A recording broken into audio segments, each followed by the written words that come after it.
सांगा मला, जे लोक म्हणतात 2020 क्रिकेट म्हणजे फक्त मारझोडीचा खेळ आहे, बॅट्समननी केलेलं राज्य आहे, बॉलर्सवरती केलेला अन्याय आहे, असं जे लोक म्हणत असतील त्यांनी IPLचा जो उत्तरार्धाचा पहिला सामना आहे तो बघितला का मला सांगा.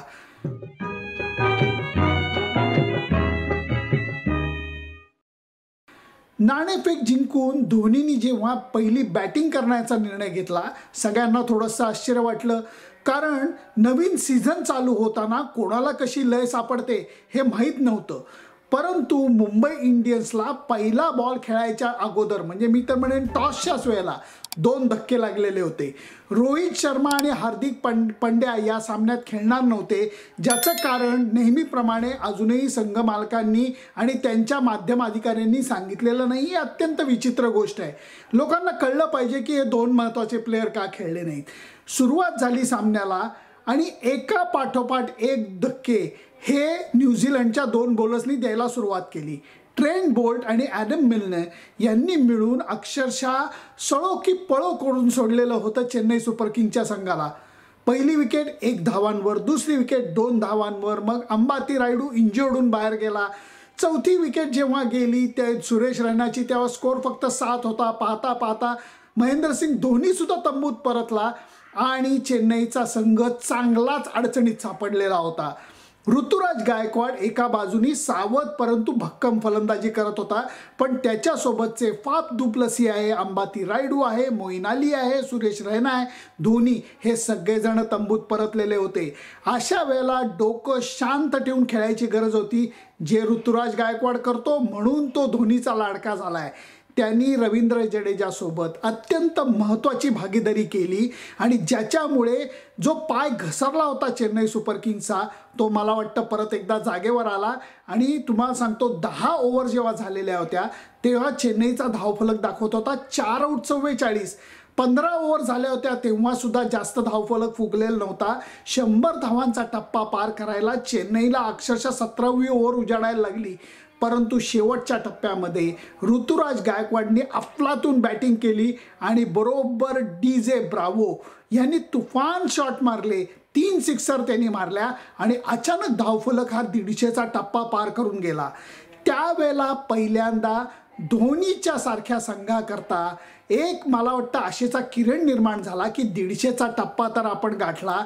आणि ज्या वेळेला मुंबई इंडियन्स संघाची बॅटिंग चालू झाली त्यावेळेला याच 150 धावा या किती महत्त्वाच्या आहेत हे कळून चुकलं, कारण दीपक चहरनी अप्रतिम बॉलिंग केली. सुरुवातीच्या काळामध्ये शार्दुल ठाकूरनी त्याला उत्तम साथ दिली, जोश हेझलवूडनी उत्तम बॉलिंग केली आणि या सगळ्यांचं combination, bowling changes, field placement हे नेहमीप्रमाणे मी तर म्हणेन की क्रिकेटचा T20 क्रिकेटचा बादशाह महेंद्रसिंग धोनीनी बरोबर सगळं करून दाखवलं. ह्या धावसंख्येचा पाठलाग करणं किती अवघड आहे हे धोनीनी प्रूव्ह करून जणू काही दाखवलं, कारण 156 धावा उभारलेल्या होत्या चेन्नईनी, कारण ऋतुराज गायकवाडने 88 धावांचं योगदान दिलेलं होतं आणि शेवटपर्यंत तो विकेटवरती उभा राहिला.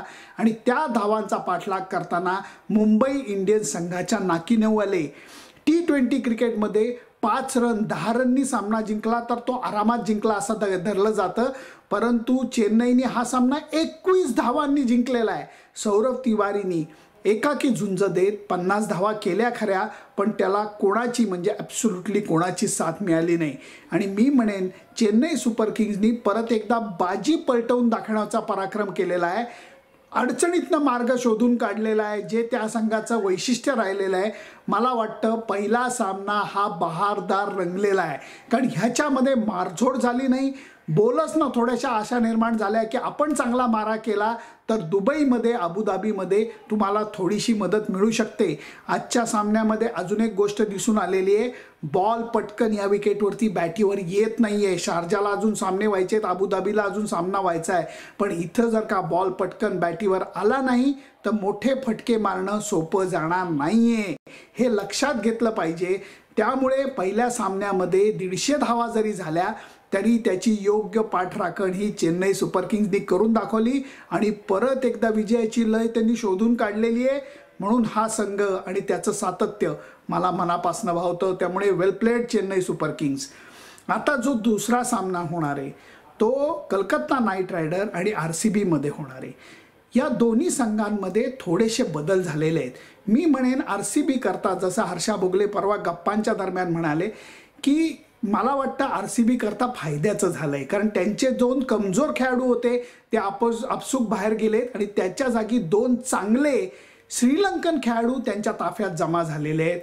याचबरोबर AB डिव्हिलियर्स आहे, विराट कोहली आहे, हे सगळेजण चांगला खेळ करून दाखवायला सज्ज आहेत. देवदत्त पडिक्कलनी गेल्या वेळेला अप्रतिम कामगिरी करून दाखवलेली आहे. थोडीशी अडचणीची गोष्ट म्हणजे वॉशिंग्टन सुंदर नाहीये, जो नवीन बॉलनी बॉलिंग टाकायचा तो नाहीये. त्याचा थोडासा तोटा हा विराट कोहलीला कप्तानी करताना जाणवेल.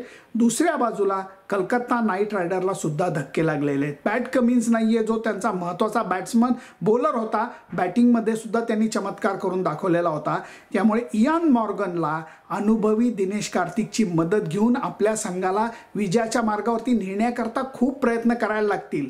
आंद्रे रसेल सारख्या खेळाडूंनी चमत्कार काहीतरी करून दाखवला, जे तो करून दाखवू शकतो, तर मला वाटतं कलकत्ता नाईट रायडरला पुनरागमन करणं शक्य आहे. नाहीतर RCB संघाला आव्हान उभं करण्याकरता त्यांना बरंच काही करायला लागेल. अजून एक गोष्ट, जसं हर्षा भोगले परवा म्हणाले, इयान मॉर्गन आहे, आंद्रे रसेल आहे, यांनी अगोदर बॅटिंगला येण्याची हिंमत दाखवली पाहिजे. हे जर का 17 आणि 18व्या ओव्हरमध्ये बॅटिंगला आले आणि रन रेट जर का पडलेला असला तर नंतर तो वाढवणं हे कलकत्ता नाईट रायडरला जमलेलं नाहीये पूर्वार्धामध्ये. ही चूक त्यांनी टाळली पाहिजे. स्पिन बॉलर्स त्यांच्याकडे चांगले आहेत, त्याचा वापर त्यांनी सुरेख किंवा खुबीनी करून घेतला पाहिजे.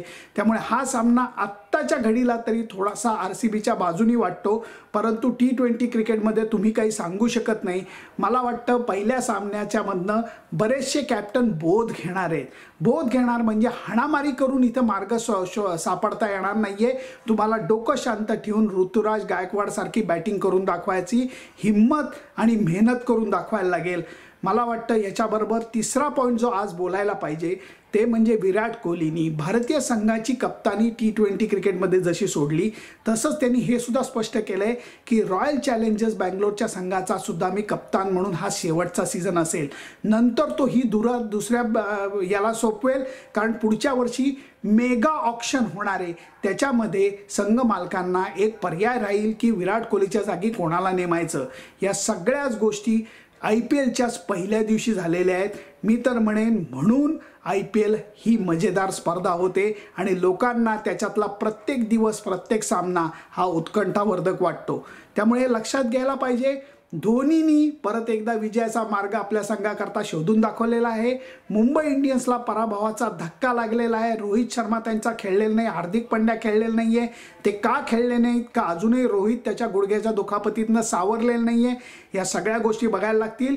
आणि तिसरी गोष्ट म्हणजे कप्तानीचा शेवटचा सीझन करणारा विराट कोहली हा आपल्या संघाकरता काय चमत्कार करून दाखवतो हे पहिल्या सामन्यामध्ये RCB विरुद्ध कलकत्ता नाईट रायडरच्या आपल्याला बघायला मिळेल.